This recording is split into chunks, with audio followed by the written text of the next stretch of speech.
बात कर्नाटक की, जहां पर मुख्यमंत्री बदलने की अटकलें काफी तेज हो गई। सिद्धारमैया सीएम पद से इस्तीफा दे सकते हैं। डीके शिव कुमार, जो कि अब तक डिप्टी सीएम है, उनको सीएम पद से नवाजा जा सकता है। गुरुवार को बेंगलुरु में सिद्धारमैया की ब्रेकफास्ट मीटिंग है और सिद्धारमैया की ब्रेकफास्ट मीटिंग में शामिल होंगे डीके शिव कुमार। कांग्रेस के कर्नाटक प्रभारी रणदीप सिंह सुरजेवाला बेंगलुरु पहुंचेंगे, ऐसा सोर्सेस बता रहे हैं। कर्नाटक के नेतृत्व परिवर्तन का रास्ता लगभग साफ है। पिछले कई दिनों से लगातार मंथन चिंतन का सिलसिला, सिद्धारमैया साहब से लगातार मंथन। आला कमान, कांग्रेस इंटेलेक्चुअल्स का जो पूरा ग्रुप है, वो लगातार उनके साथ संवाद कर रहा था। और अब माना जा रहा है कि डीके शिव कुमार का, क्योंकि जिस वक्त ये पूरे चुनाव हुए थे, जिस वक्त रिजल्ट आया था, कहा जा रहा था कि सिद्धारमैया साहब का जरूर एक्सपीरियंस तो है ही, लेकिन ग्राउंड पर संगठनात्मक तौर पर जो परफॉर्मेंस कांग्रेस ने दी है, उसके पीछे एक बड़ा चेहरा जिसका नाम डीके शिव कुमार। तो अब कांग्रेस कितनी तैयार है, इसको लेकर लगातार हम लोग बात करेंगे। ग्राफिकली कुछ चीजें आपके सामने मैं रख देता हूं। देखिए, कुछ टाइमलाइन है। 13 मई 2023 विधानसभा चुनाव के रिजल्ट आए, जिसका मैं जिक्र कर रहा था। कांग्रेस को कितनी सीटें मिली? कांग्रेस को 135, भारतीय जनता पार्टी को मिली। भारतीय जनता पार्टी को मिली सत्ता से कम, जितनी बहुमत चाहिए थी। विधानसभा चुनाव के आंकड़े जब आ गए, विधानसभा चुनावों के आंकड़े आ गए, कांग्रेस को 135, भारतीय जनता पार्टी को 66, जेडीएस को 19 और उसके बाद आप देखेंगे कांग्रेस ने वहां पर बहुत ही भव्य तरीके से अपनी सरकार का गठन किया था। तब भी आप देखेंगे तो यही चेहरा सबसे ज्यादा, क्योंकि ग्राउंड पर काम किसने किया? डीके शिव कुमार ने। लेकिन सिद्धारमैया साहब को मुख्यमंत्री बनाया गया, क्योंकि नंबर्स का भी खेल था, उनका एक्सपीरियंस ज्यादा बड़ा था। और ऐसे में अब आप देख लीजिए, तब भी कहा जा रहा था कि 2.5 साल, 2.5 ईयर्स तुम, 2.5 ईयर्स मैं। अब वो वक्त लगभग पूरा हो रहा है। अब डीके शिव कुमार समर्थक विधायकों ने डीके शिव कुमार को सीएम बनाने का प्रेशर दिया। विवाद बहुत ज्यादा बढ़ा, क्योंकि कांग्रेस नहीं चाह रही थी कि एक तो वैसे ही भगवा को हम रोक रहे हैं, बीजेपी को रोक रहे हैं, कहीं अपने ही स्टेट में कोई दिक्कत ना हो जाए, वहां पर ऑपरेशन लोटस ना शुरू हो जाए। तो ऐसे में भारतीय जनता पार्टी को कोई मौका ना मिले, और कांग्रेस ने यहां पर एक्टिवनेस दिखाई, आला कमान एक्टिव हुआ। और अब ये माना जा रहा है कि धीरे धीरे डीके शिव कुमार पहले दिल्ली पहुंचे, उन्होंने आला कमान से मुलाकात की। आला कमान से मुलाकात बनने के बाद मुख्यमंत्री बदलने की अटकलों को उन्होंने खारिज भी किया। उन्होंने कहा कुछ भी चीज ऐसी ना जाए मीडिया पे जिससे कुछ चीजें खराब हो। पहले डीके शिव कुमार और उसके बाद चीफ मिनिस्टर सिद्धारमैया पहुंचे दिल्ली। कांग्रेस के तमाम चेहरों से मुलाकात करते हुए तस्वीर आपने जरूर देखी होगी। सरकार के 2.5 साल पूरा होने वाले हैं 20 नवंबर 2025, जिसमें उनके समर्थक कह रहे थे 2.5 साल के फॉर्मूले पर बात हुई थी। सिद्धारमैया साहब के साथ हमारा पूरा हमारा साथ है, समर्थन है। अब हमारे चेहरे को भी, हमारे नेता को भी अब आगे बढ़ाइए। बड़ी बात ये मानी जा रही है कि चीजें अब बिल्कुल सॉर्टेड नजर आ रही हैं। मेरे साथ इस पूरी खबर पर मेरे सहयोगी प्रशांत जुड़ चुके हैं लाइव मेरे साथ। प्रशांत, प्लीज मुझे बता दीजिए, अब तो all is well for Congress, कहीं पर कोई दिक्कत तो नहीं, और अब इसको महज फॉर्मेलिटी ही माना जाए कि सिद्धारमैया स्टेप डाउन करेंगे, डीके शिव कुमार सीएम पद पर नवाजे जाएंगे, बैठेंगे?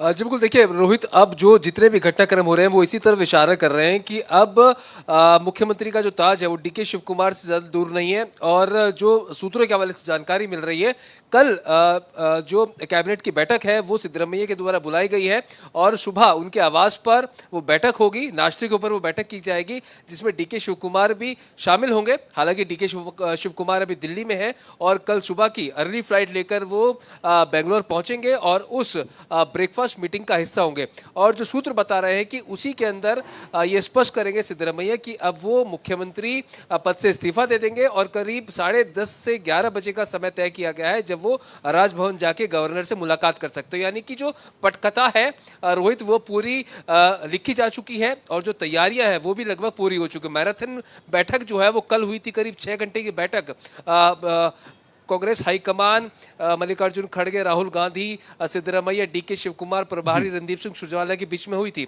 जिसके बाद में ये कहीं ना कहीं निष्कर्ष निकल कर आता है कि अब सिद्धरमैया ओबीसी के एक बड़े फेस है। पार्टी को उनकी जरूरत 2028 के विधानसभा चुनाव जो कर्नाटक में है उसके लिए जरूरत है, और 2029 में जिस तरह से लगातार नेता विपक्ष राहुल गांधी आदिवासी क्या कह रहे हैं, प्रभारी हैं रणदीप सिंह सुरजेवाला, वो भी ऑब्वियसली पहुंच रहे होंगे, लेकिन आपके सोर्सेस क्या जानकारी दे रहे हैं? जैसे आपने खुद बताया, ओबीसी फैक्टर पर एक बिल्कुल साथ साथ चलता है, इसके अलावा उनका एक्सपीरियंस और कई सारी बातें। शुरुआती दौर में जब कांग्रेस यहां पर आई थी, सरकार बनाई थी, तब भी बहुत सारी बातें हो रही थी कि 2.5 वाला फॉर्मूला, 2.5 वाला फॉर्मूला।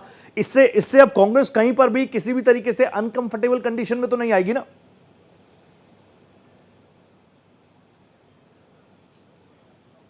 जी देखिए, पिछले राज्यों का जो अनुभव रहा है कांग्रेस पार्टी का, चाहे आप राजस्थान देख लीजिए, मध्य प्रदेश देख लीजिए, छत्तीसगढ़ देख लीजिए, तो 2.5 फॉर्मूले की बात हर तीनों राज्यों में हुई थी। लेकिन उसका नतीजा क्या निकला कि तीनों ही राज्यों में पार्टी को एक बड़ी हार का सामना करना पड़ा। तो रिस्क को ना लेते हुए, पार्टी में टूट ना हो, किसी तरह का सरकार को खतरा ना हो, तो इसी का चलते ये जो महत्वपूर्ण फैसला है, बैक टू बैक जो बैठकें हुई है, उसके बाद इस निष्कर्ष पर पहुंची है कि जो 2.5 साल का फॉर्मूला तय किया गया था, अब उसमें डीके शिव कुमार के जो सिर पर ताज है वो सज जाना चाहिए। अब इसी के चलते कल एक जो महत्वपूर्ण बैठक होगी, उसके बाद तय किया जाएगा कि आखिरकार अब अगला कदम सिद्धरामैया का क्या होगा। क्या वे दिल्ली आएंगे? लेकिन सूत्र बता रहे हैं कि दिल्ली आने के ज्यादा इच्छुक वे नहीं है, क्योंकि कांग्रेस पार्टी उनको राज्यसभा के लिए और साथ ही साथ एक बड़ी जिम्मेदारी राष्ट्रीय महासचिव के तौर पर देने की बात कह रही है। लेकिन अब ये देखना महत्वपूर्ण होगा, क्या सिद्धरामैया इस लाइन पर तैयार होते हैं या फिर किन किन मुद्दों पर बात हुई है, किन किन शर्तों पर बात हुई है, उसको देखना जरूरी होगा। अच्छा, संगठनात्मक तौर पर कांग्रेस अलग अलग स्टेट्स में तो हाशिए पर है, लेकिन जहां पर सरकार है, जैसे हिमाचल है, वहां पर चीजें बिल्कुल ऑल इज वेल होती हुई नजर आ रही है। अभी टीवीके के साथ है, वहां पर तो खैर बहुत कम नंबर्स हैं, लेकिन यहां पर सिद्धरामैया साहब के को दिल्ली या बड़ी जिम्मेदारी देने के बाद किसी भी तरीके से पार्टी में टूट वाली बात तो नहीं है ना? वो संभालना होगा फिर डीके शिव कुमार को, जिसका उनको एक्सपर्ट भी माना जाता है।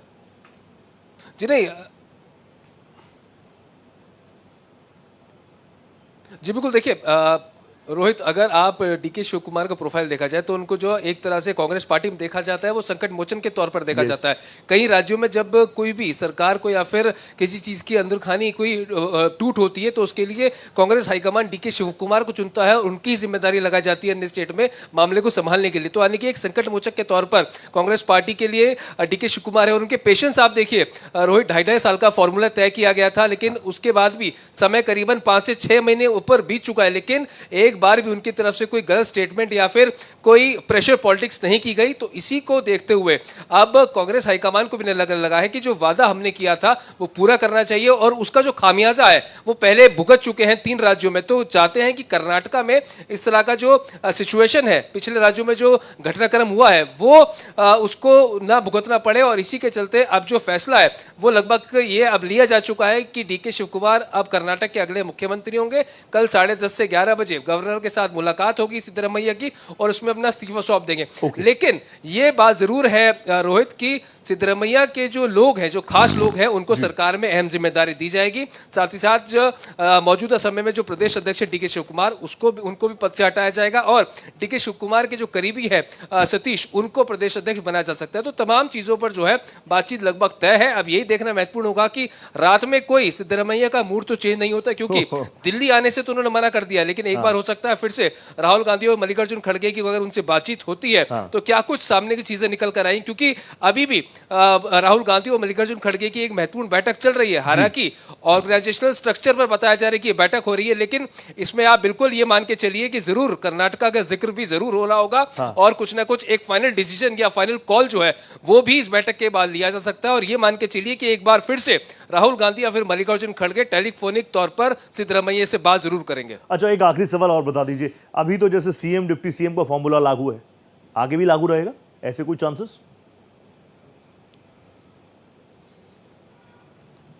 जी बिल्कुल, इसमें कोई दोहराए वाली बात नहीं है। और बल्कि इस बार तो एक ही डिप्टी सीएम था, इस बार 2 डिप्टी सीएम बनाने की जो बात है वो करी जा रही है। और जो सिद्धरामैया के नज़दीक है जो लोग हैं, उनमें से किसी 2 लोगों को जिम्मेदारी दी जाएगी। और जो देखिए जातीय समीकरण है उसको भी साधने की कोशिश की जाएगी, क्योंकि डीके शिव कुमार वोकलिगा जाति से आते हैं, जो कि एक फॉरवर्ड क्लास है। अब ऐसे में समीकरण जातीय कैसे बिठाया जाएगा उसको भी ध्यान में रखा जाएगा। लेकिन हमारे सूत्र बता रहे हैं कि 2 डिप्टी सीएम जरूर यहाँ पर डीके शिव कुमार के साथ बनाए जाएंगे।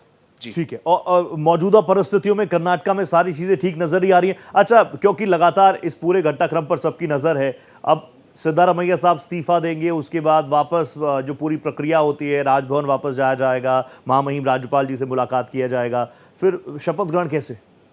एकदम सिंपल सोबर?